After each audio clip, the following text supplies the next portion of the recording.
Bien, chers amis, bonjour, Alechem Shalom, reprenons notre étude des problèmes qui peuvent se présenter lors de notre consommation de lait et puis de viande.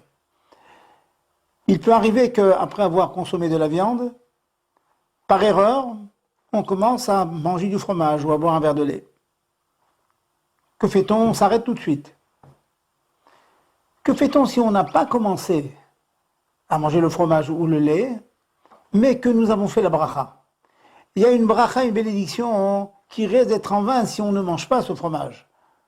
Alors que fait-on? Est-ce qu'on a le droit de manger?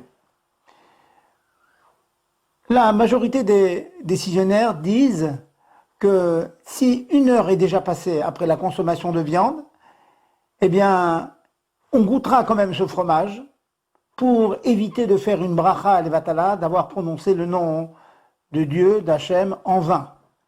Donc, après 1 heure, eh bien, on goûte le fromage un petit peu pour faire en sorte que la bracha ne soit pas en vain, et puis on s'arrête. Certains disent que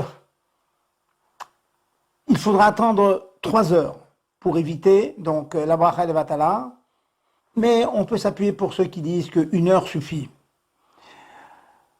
Nous avons eu l'occasion de dire que pour une personne malade et qui aurait mangé de la viande et qui, compte tenu de sa faiblesse, aurait besoin de boire du lait ou de manger du fromage, il sera permis de consommer du fromage 1 heure après la consommation de viande seulement, en cas bien sûr de maladie de grande faiblesse. Pour les enfants, rentrons dans le détail. À moins de 3 ans, il n'y a pas besoin de faire attention. Si le bébé a mangé de la viande, on s'assure que sa bouche est bien propre et puis on peut lui donner du lait. De 3 à 5, par contre, on tâche de faire en sorte qu'il y ait une séparation minimale d'1 heure entre la viande suivie du lait. De 5 à 10, alors là on est plus rigoureux. De 5 à 10, nous exigeons au moins 3 heures entre la viande suivie du fromage ou lait. Et après 10 ans, eh bien, il n'est pas encore tout à fait adulte, mais malgré tout, on les fait attendre 6 heures.